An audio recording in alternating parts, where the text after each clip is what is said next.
आपको ठाकुर जी की चर्चा नहीं मिलेगी। हमारा आपका बुढ़ापा हो सकता है बहुत खतरनाक निकले, अभी जितना हो सके भजन कर लीजिए, क्योंकि कलयुग नित्य प्रति नित्य अब तीव्रता से आगे बढ़ रहा है, अब तीव्रता से गति पकड़ रहा है। हमारे आने वाले जो वंश हैं, हमारे आगे आने वाले जो बालक हैं, शायद उन लोगों को तो यह भी नहीं पता होगा कि सनातन क्या है, श्री रामकृष्ण कौन है। आजकल के बालक ही नहीं जानते। जो बालक कथा नहीं सुनते और कथा सुनते भी हैं तो भी उनसे आप पूछो शरद पूर्णिमा का महत्व क्या, नहीं जानते। रक्षाबंधन पर बहन मोली क्यों बांधती है हाथ में, क्या मतलब है उसका, नहीं जानते।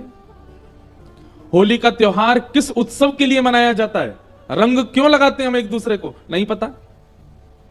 दीपावली पर लक्ष्मी गणेश की पूजा क्यों होती है, प्रभु श्री राम का आगमन उस दिन हुआ, राम जी की सेवा क्यों नहीं होती, नहीं जानते हम लोग। प्रयास कर रहे हैं इस व्यास मंच से जितना हो सके आने वाली पीढ़ी थोड़ी समझे। पर हम लोग बड़े भाग्यशाली हैं कि हमारा इस काल में जन्म हो गया कि जिस काल में कथाएं हो रही हैं, मंदिर बन रहे हैं, संत जनों के दर्शन अब भी हो रहे हैं। बोलना नहीं चाहिए पर अब मिलावट इसमें भी होती जा रही है। कौन संत अच्छा है, कौन संत संत नहीं है, केवल बहलूपिया, यह भी समझना बड़ा मुश्किल है आजकल।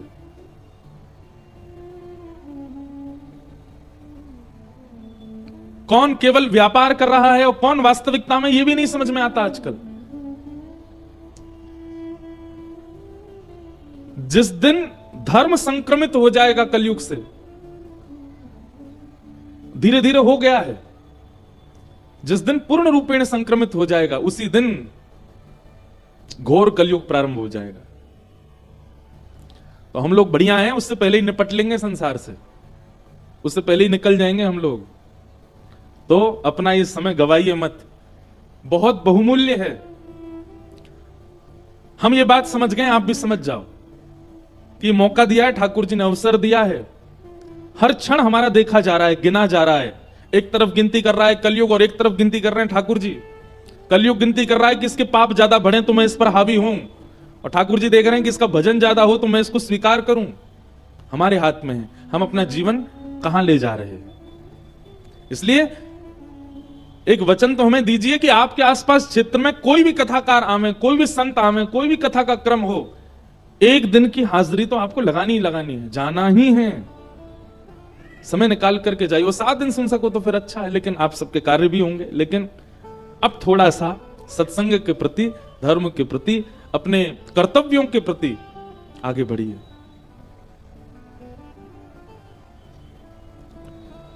इन 7 दिनों में जो कोई भी बातें मंच से कही गई हैं, उन सब बातों को जीवन में उतारिए। वो आपके लाभ की ही हैं। आपको जीवन में कभी ना कभी उनसे कुछ प्राप्त ही होगा। ठाकुर जी कृपा करेंगे, बहुत जल्दी फिर आएंगे आप सबके बीच कथा सुनाने और मंगल भाव रखेंगे।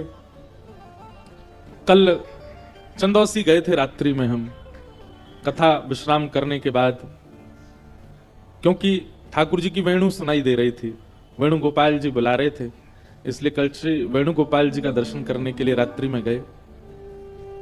और इतने पुराने, अब हमें तो वहां जाके पता चला कि यहां तो बहुत मंदिर हैं। मंदिर बहुत होना बड़ी बात नहीं है, पर उन मंदिरों में ठाकुर जी की नियम से विधिवत सेवा होना, वहां की ऊर्जा बता देती है कि सेवा कैसी होती है। कल जो रात्रि हम गए वेणुगोपाल मंदिर, वहां बहुत अच्छा लग रहा था। वहां का वातावरण, वहां की वायु, वहां की सुगंधी, वहां के ठाकुर जी, सेवा से ठाकुर जी बोलने लग जाते हैं। सेवा से ठाकुर जी का अंग प्रत्यंग हिलता हुआ दिखाई देता है। जहां केवल खाना पूर्ति होती है वहां ठाकुर जी मूर्तिमंत होकर रहते हैं, और जहां वास्तव में सेवा होती है वहां ठाकुर जी का अंग प्रत्यंग और नेत्र बोलते से दिखाई देते हैं।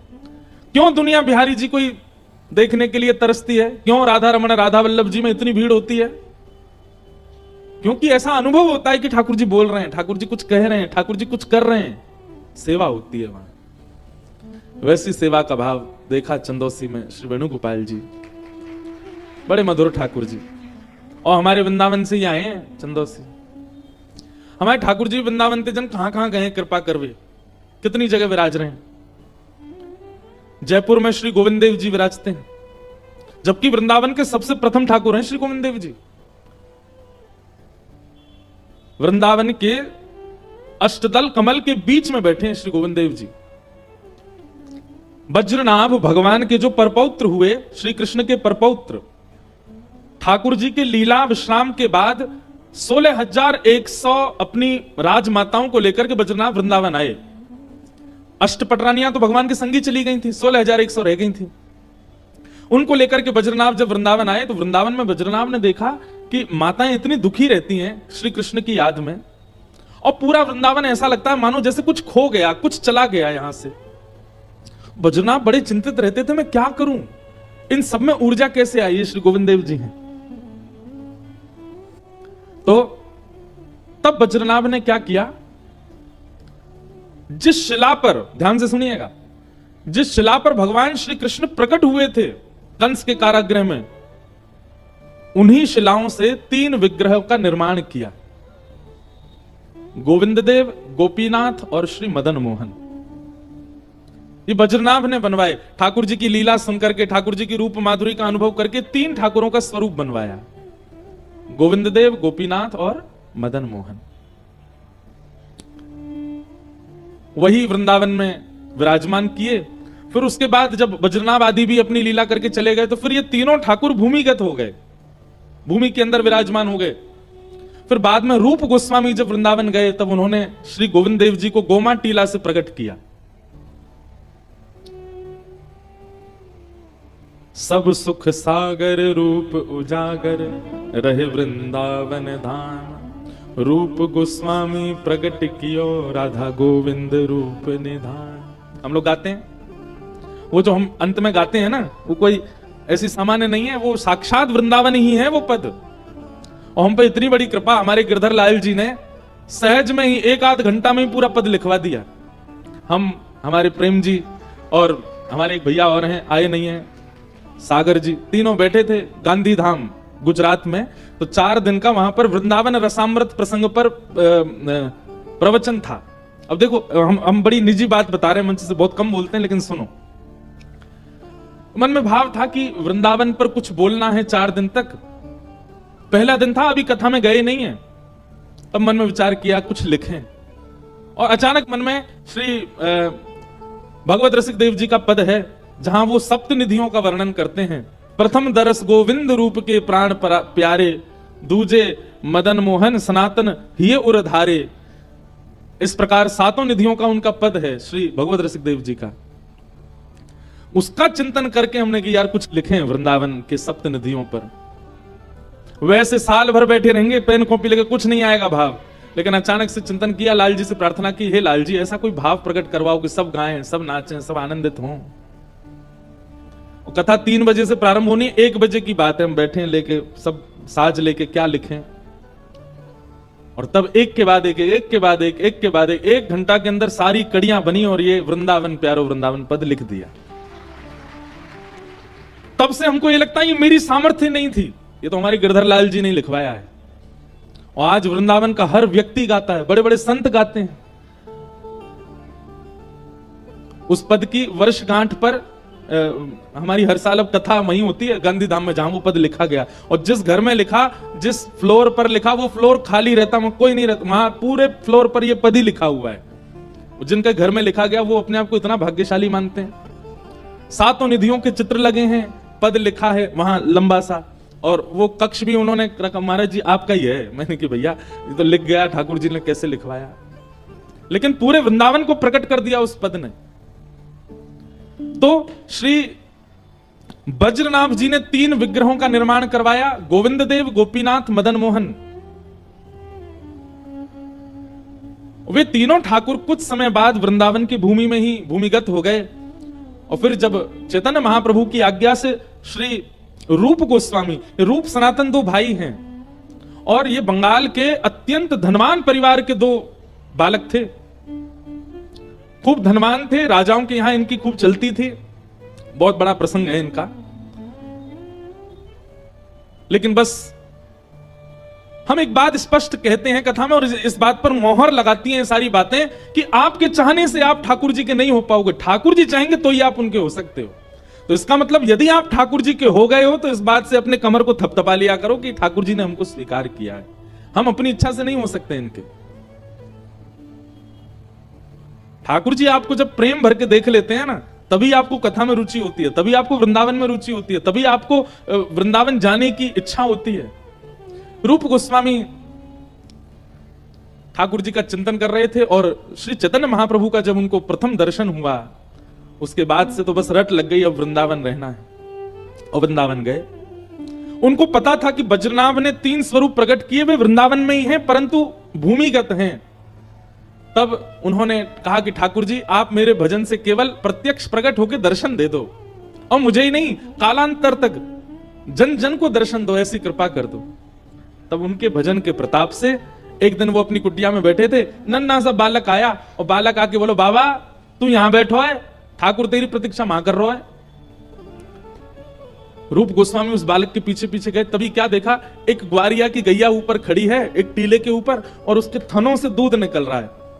उस स्थान पर जाकर के जब दूध जहां भरा था गड्ढे में, वहीं खोल करके देखा, थोड़ी मिट्टी हटा करके देखा, तो वृंदावन के प्रथम ठाकुर, प्रथम निधि श्री गोविंद देव जी प्रकट हुए। बोल राधा गोविंद देव की।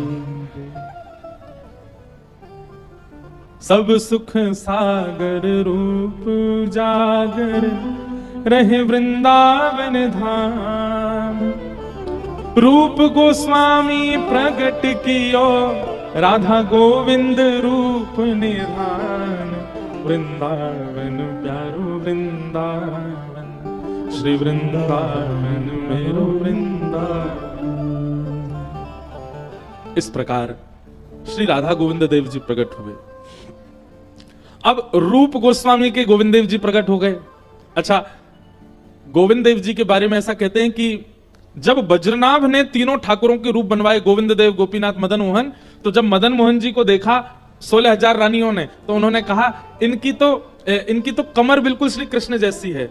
गोपीनाथ जी को देखा तो कहा इनकी भुजा श्री कृष्ण जैसी है। जब गोविंद देव जी को देखा तो सब 16,000 रानियों ने घूंघट कर लिया। तो बज्रनाभ बोले आपने घूंघट क्यों किया? बोले ये तो बिल्कुल श्री कृष्ण जैसे ही हैं श्री गोविंद देव जी। अच्छा, गोविंद देव जी का कभी आप मंगला में दर्शन करो, उनके जो कान है ना वो ऐसे रहते हैं आगे की ओर, बिल्कुल ऐसे हैं। उसके पीछे कारण क्या है? श्री गोविंद देव जी कथा सुनने के श्रोता हैं।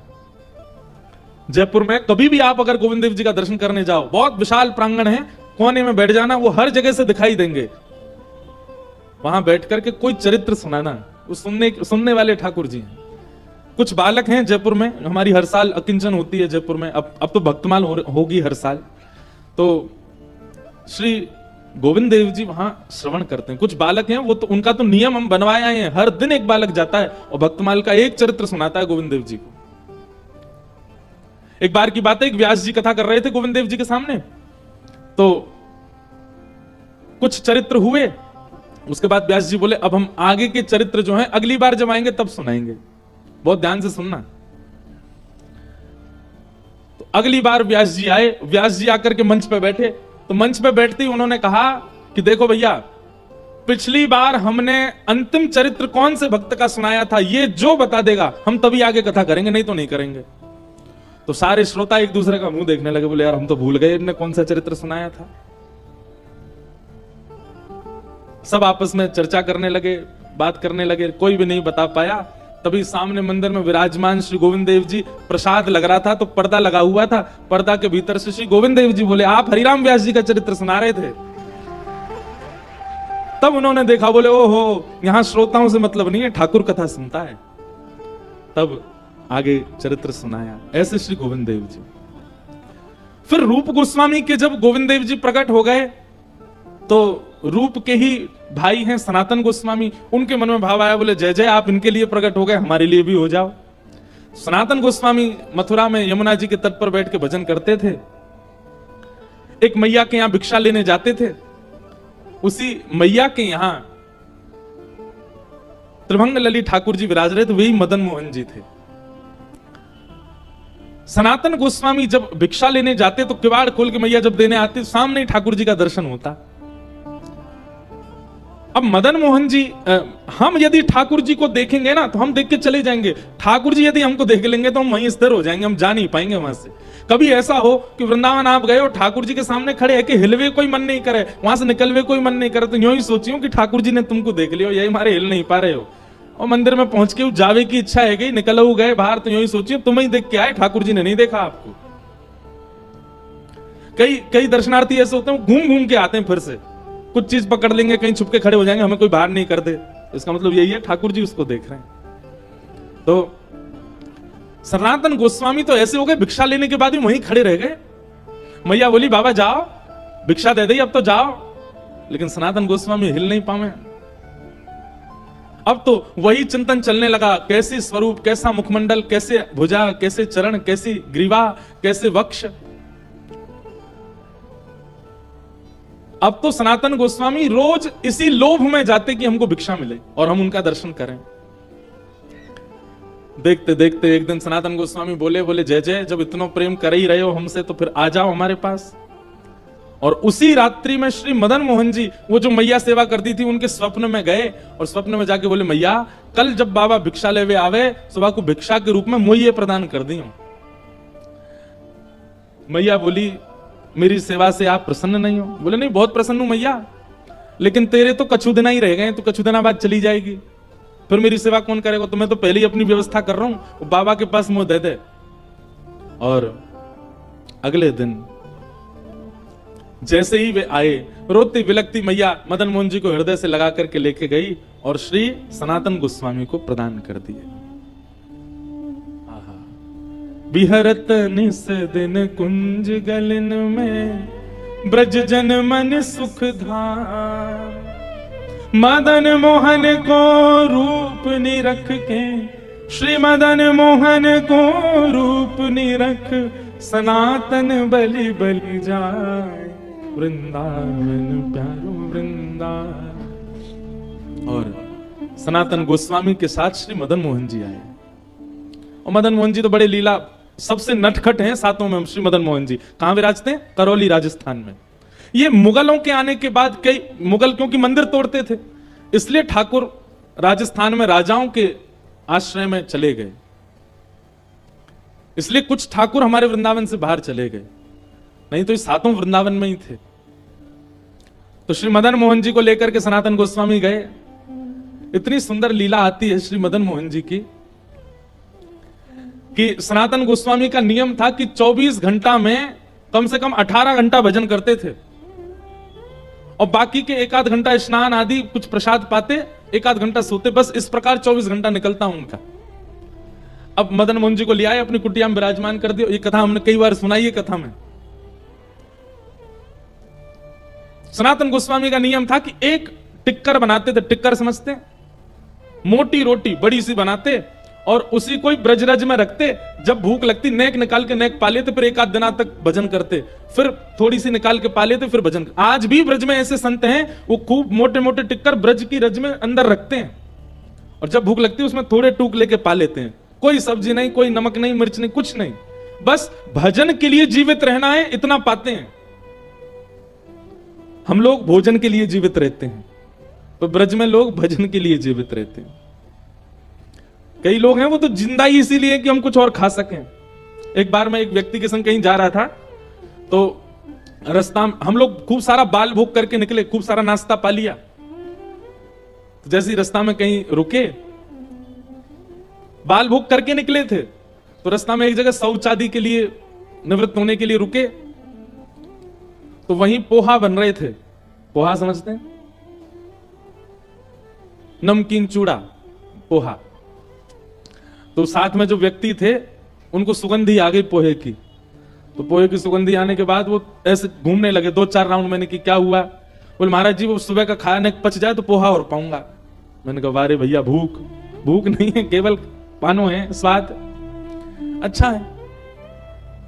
हमारे लाल जी भी ऐसे ही हैं, ठाकुर जी भी ऐसे ही हैं, वो भी पामे पूरे दिन 8 बार प्रसाद पाते हैं दिन भर में। तो मदन मोहन जी तो श्री सनातन गोस्वामी तो एक टिक्कर पाते थे, और एक टिक्कर ही 2-3 दिन तक चलता था।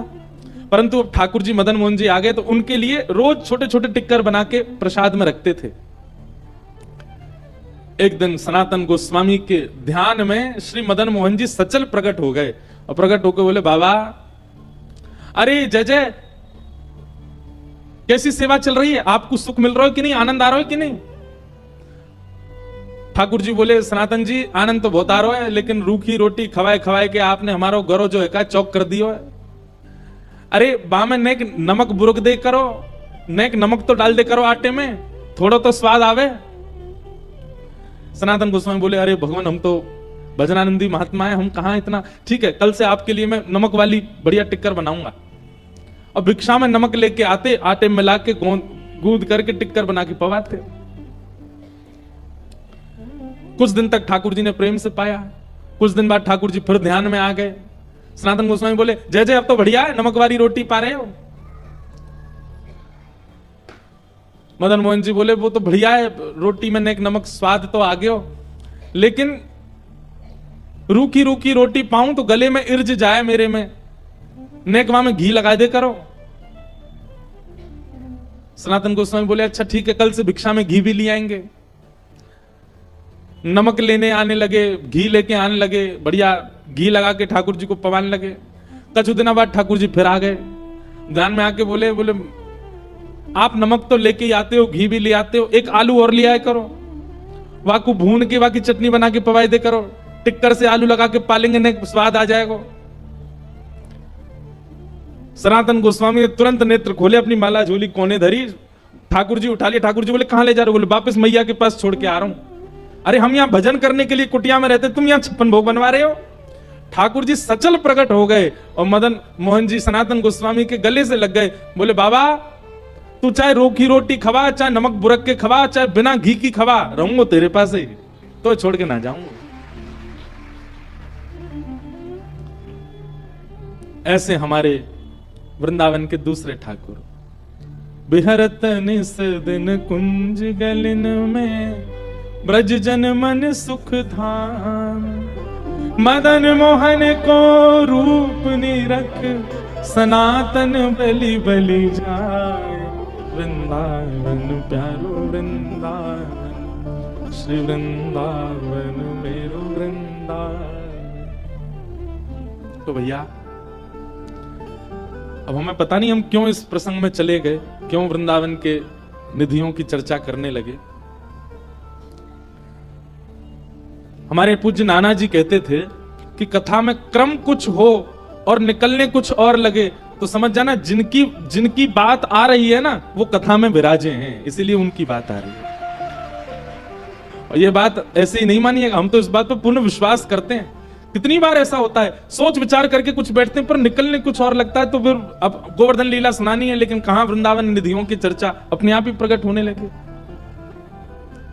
तो निश्चित ही आज हो सकता है कि इस कथा में श्री गोविंद देव जी, मदन मोहन जी और अकेले नहीं आए होंगे, सनातन और रूप गोस्वामी के संग विराज रहे होंगे, देख रहे होंगे, तभी वो प्रसंग स्मृति में आ रहे हैं।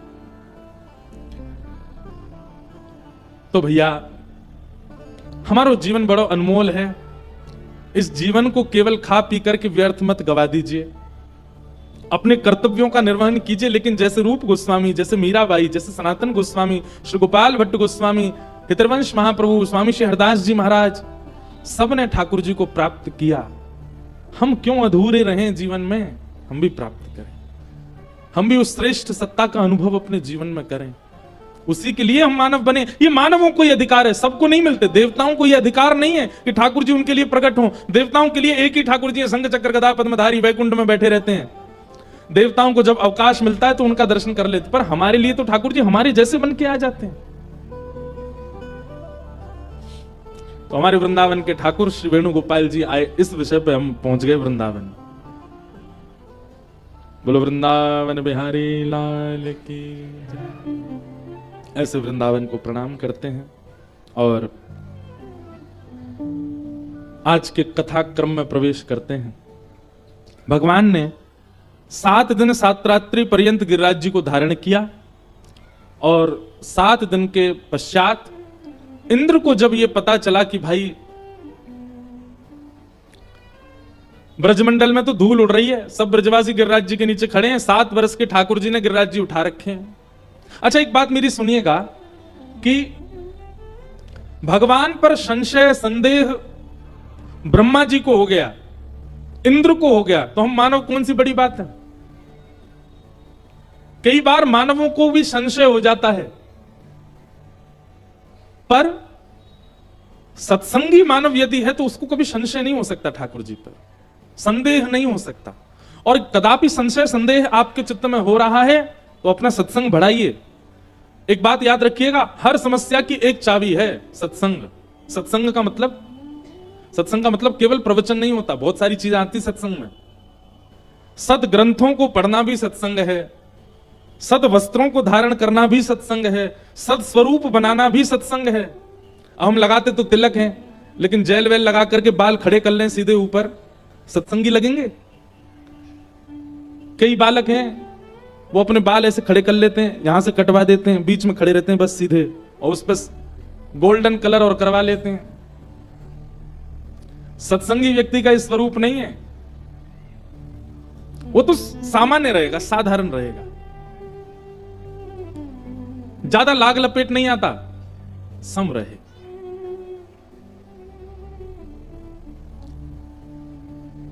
हम अपनी बताएं, कई कथाएं तो ऐसी होती हैं वहां हमारी रुकने की व्यवस्था इतनी ज्यादा दूर नहीं, यहां पे भी दूर नहीं है, बगल में ही है।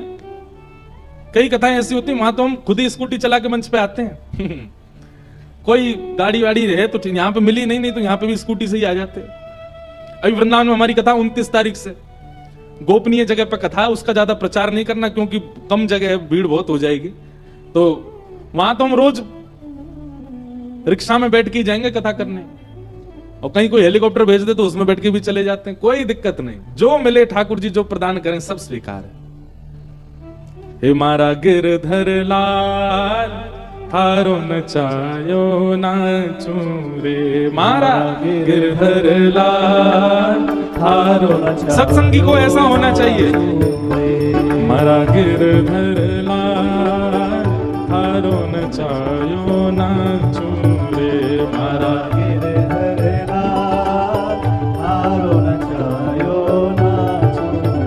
मारा नट राजा हारो नचायो नाचू रे, मारा नट राजा हारो नचायो नाचू रे, मारा गिरधर लाल हारो नचायो नाचू रे, मारा गिरधर लाल हारो नचायो नाचू रे। थारे घर रहूं निरंतर थारी ही हाथ चलाऊं, थारे घर में रहूं निरंतर थारी हाथ चलाऊं। कहने का क्या भाव है, मेरे घर में ठाकुर जी नहीं रहते, मैं ठाकुर जी के घर में रहता हूं। थारे घर में रहूं निरंतर थारी हाथ चलाऊं, थारे आपका घर चला रहा हूं मैं, मेरा घर नहीं है ये।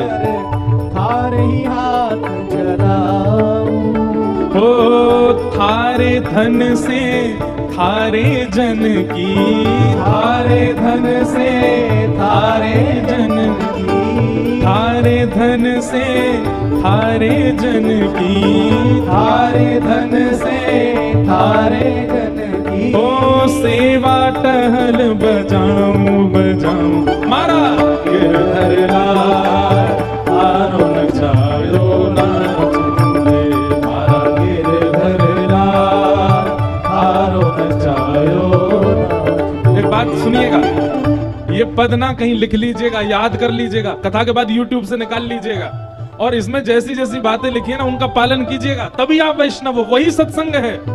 मेरा घर नहीं है, मैं ठाकुर जी के घर में रहता हूं और ठाकुर जी का घर मैं चलाता हूं। क्यों? ठाकुर जी धन देते हैं, ठाकुर जी के धन से ठाकुर जी के जनों की सेवा करता हूं। मेरा कोई अस्तित्व नहीं है, तो फिर किसका अस्तित्व है? मारा गिरधर लाल थारो नचायो नाचू रे, मारा गिरधर लाल थारो नचायो। और जा रंगरा कपड़ा पहरावे वैसो ही भेष बनाऊं, मुखड़ा पहरावे वैसो ही भेष बनाऊं। हाँ प्यारे वैसो ही भेष बनाऊं। ओ प्यारे वैसो ही भेष बनाऊं। और ओ जैसो बोल बुलावे मुख सो, जैसो बोल बुलावे मुख सो, जैसो बोल बुलावे मुख सो, जैसो बोल बुलावे मुख सो। मैं वैसी ही बात सुनाऊं सुनाऊं। मारा गिरधर लाल थारो न जायो ना चूरे। मारा करताल बजा के गा। हे मारा नट राजा थारो न जायो ना चूरे। मारा नट राजा थारो न जायो ना। और हे रूखो सूखो जो कछु देवे थारे ही भोग लगाऊं। रूखो सूखो जो कछु देवे थारो ही भोग लगाऊं। हाँ प्यारे थारो ही भोग लगाऊं। प्यारे थारो ही भोग लगाऊं। और हे खीर परस या छाछ रावणी। खीर परस या छाछ रावणी। खीर परस या छाछ रावणी। खीर परस या छाछ रावणी। मैं सवई प्रेम सो पाऊं हाँ पाऊं। मारा गिरधर लाल थारो न जायो ना चूरे। मारा गिरधर लाल थारो न जायो ना। हे मारा नट राजा थारो न जायो ना चूरे। मारा नट राजा भुजा उठा के करताल बजाओ। बोल गिरधर लाल की।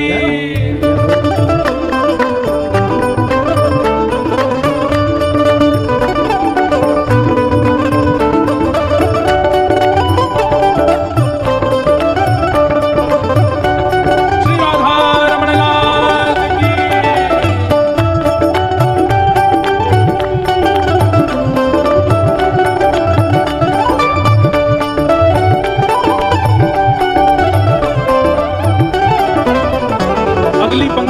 अगली पंक्ति मुझे बहुत प्रिय लगती है। क्या कह रहे हैं?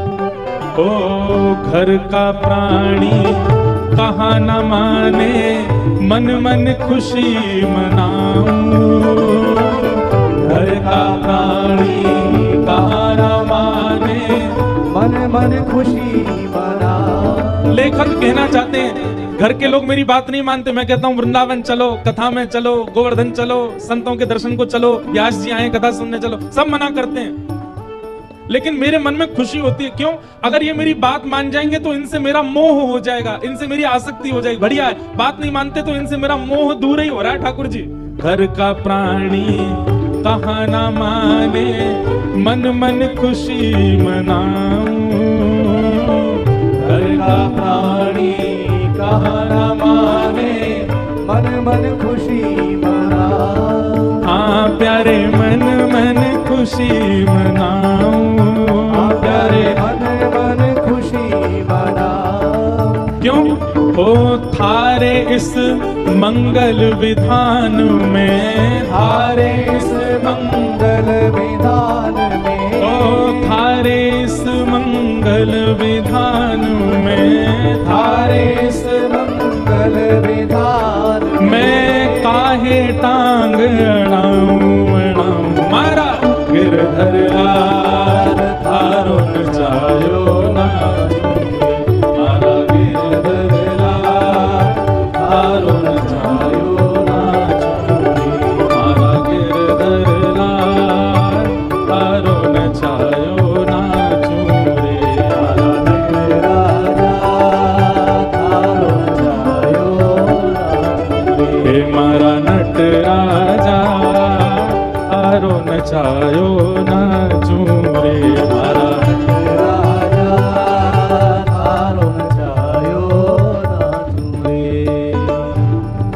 और क्या कह रहे हैं आगे?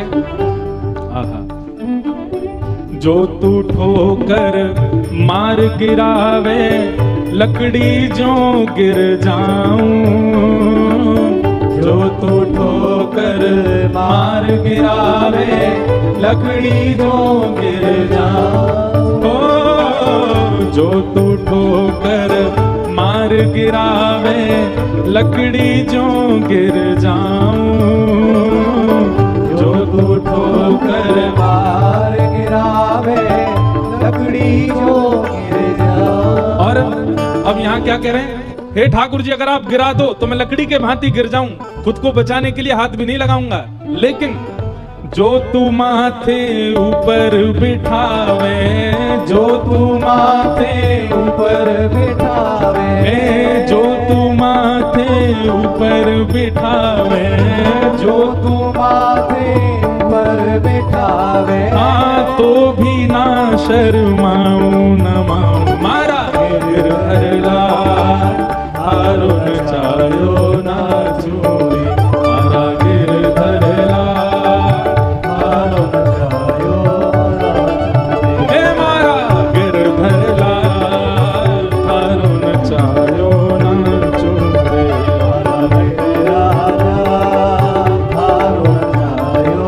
बोल गिरधरलाल की।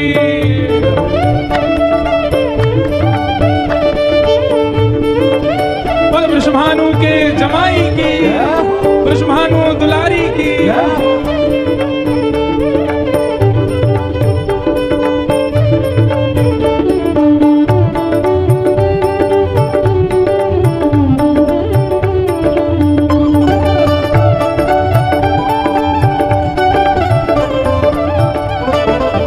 और जो तू, हाँ जो तू तन को रोग लगावे, ओढ़ सिरस सो जाऊं।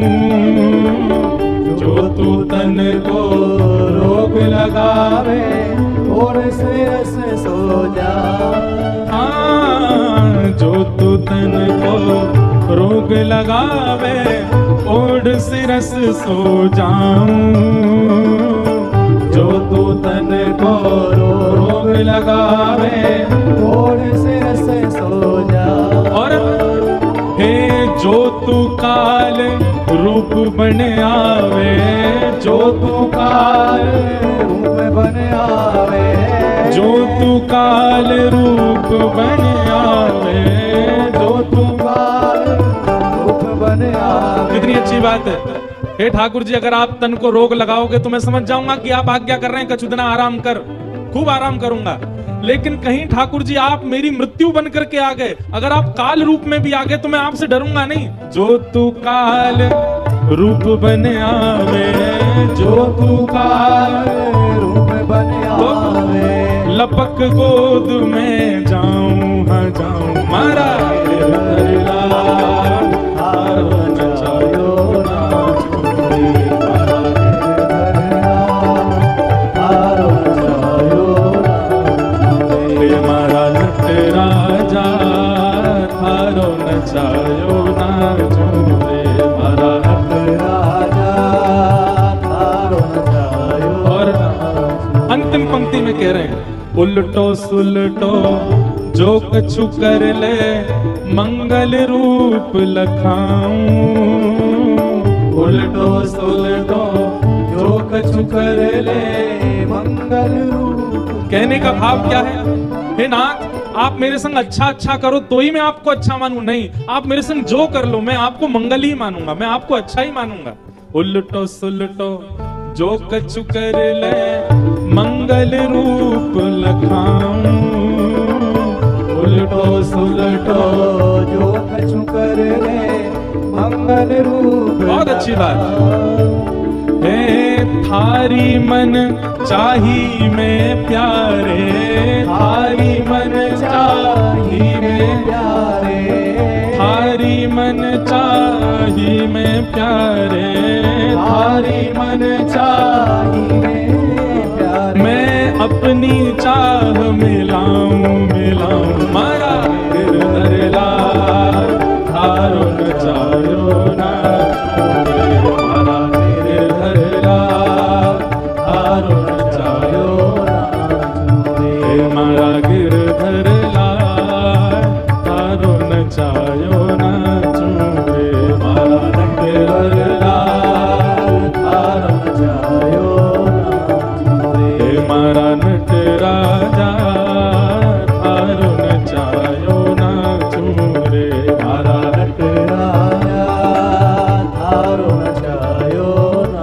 गोविंद जय जय गोपाल जय जय गोविंद जय जय गोपाल जय जय गोविंद जय जय गोपाल जय जय गोविंद जय जय गोपाल जय जय श्री राधा रमण हरि गोविंद जय जय राधा रमण हरि गोविंद जय श्री राधा रमण हरि गोविंद जय जय राधा रमण हरि गोविंद जय हाँ गोविंद जय जय गोपाल जय जय गोविंद जय जय गोपाल जय जय गोविंद जय जय गोपाल जय जय गोविंद जय जय गोपाल जय श्री राधा रमण हरि गोविंद जय जय राधा रमण हरि गोविंद जय श्री राधा रमण हरि गोविंद जय राधा रमण हरि गोविंद हे मारा गिरधर लाल थारो नचायो नाचू रे मारा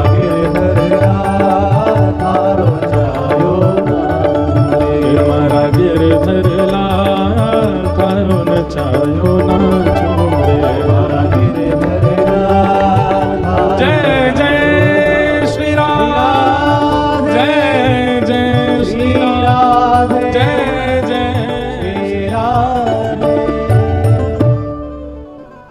तो हमको ये पद बहुत प्रिय लगता है। इसमें जो बातें हैं ना, ये वास्तविक सत्संगी व्यक्ति के लक्षण है। उल्टो सुलटो जो कछु कर ले मंगल रूप लखाऊं। हम लोग कैसे हैं? हमारे साथ एक चीज विपरीत हो जाए, हम ठाकुर जी का रूप समझने लग जाते हैं। अरे इनमें शक्ति ना है, इनमें कछु दम ही ना है, मेरो कछु मंगल कर ही ना रहे। पर नहीं, थारे हर मंगल विधान में मैं अपनी चाह मिलाऊं मारा गिरधर लाल थारो न चायो नाचू रे मारा नट राजा थारो न चायो नाचू रे। तो भगवान ने 7 दिन तक गिरिराज धारण किए। 7 दिन बाद गिरिराज जी को पुनः विराजमान कर दिया। तत्पश्चात गायों ने भगवान का नामकरण किया गोविंद। विंद मतलब होता है रक्षक और गौ मानी गैया।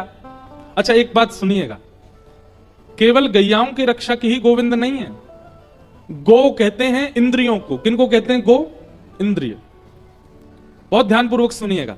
हमारे शरीर में जितनी भी इंद्रियां हैं, आंख, नाक, जीभ, त्वचा, कान, हाथ, पैर, मुख, जिनसे हमारा जीवन चलता है, जिनसे हमारे पाप या फिर पुण्य बनते हैं, ये सारी इंद्रियां हैं। इन इंद्रियों के समूह को भी गौ कहते हैं और इनके जो रक्षक हैं वो गोविंद। एक बात हमारी बहुत ध्यानपूर्वक सुनिए। हम सब जानते हैं हमारी कौन सी इंद्रिय खतरनाक है। हम सब जानते हैं हमारी कौन सी इंद्रिय ऐसी है जो परम आसक्त है संसार में। किसी की जीभ बड़ी चटोरी है, किसी के नेत्र बड़े चंचल हैं, रुकते ही नहीं है, बस रूप देखने में ही लगे रहते हैं। किसी के कान स्थिर नहीं रहते। हम जानते हैं हमारी कौन सी इंद्रिय हमारे वश में नहीं है। हमारी एक बात बहुत ध्यानपूर्वक सुनो, आपकी जो भी इंद्रिय आपके वश में नहीं है, वो इंद्रिय जब भी अपनी इच्छा प्रकट करती हो, उस दिन गोविंद गोविंद गोविंद गोविंद गोविंद नाम का जाप किया करो। आपकी जहां भी इंद्रिय अपने आप से बाहर जाएगी, ठाकुर जी उसको अपने आप वश में कर लेंगे। जैसे मन में कोई दुर्भाव प्रकट हो रहा है, किसी के प्रति ईर्ष्या प्रकट हो रही है, किसी के प्रति ईर्ष्या का भाव आते ही नेत्र बंद करो, ठाकुर जी के मधुर रूप का दर्शन करो, गोविंद गोविंद गोविंद गोविंद। या फिर श्री कृष्ण गोविंद हरे मुरारे हे नाथ नारायण वासुदेव, श्री कृष्ण गोविंद हरे मुरारे हे नाथ नारायण वासुदेव। बार बार इसका चिंतन करो। ऐसा करने से कुछ दिनों में आपकी ईर्ष्या कम हो जाएगी, आपके चित्त में काम प्रकट हो रहा है। आप इसी मंत्र का या केवल गोविंद गोविंद बोलते रहो, आपका काम नष्ट हो जाएगा। इंद्रियों को वश करना सीखिए भगवान नाम के द्वारा। गो माने इंद्रियां, उनके जो रक्षक हैं वही हैं गोविंद। भगवान का नाम गोविंद हुआ।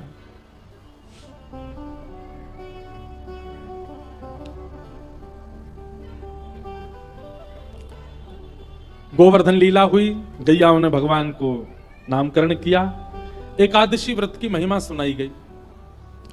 एकादशी व्रत, एकादशी के दिन अन्न का निवास हो, अन्न में पाप का निवास होता है, इसलिए प्रत्येक वैष्णव को तो चाहिए कि कम से कम एकादशी का व्रत करे।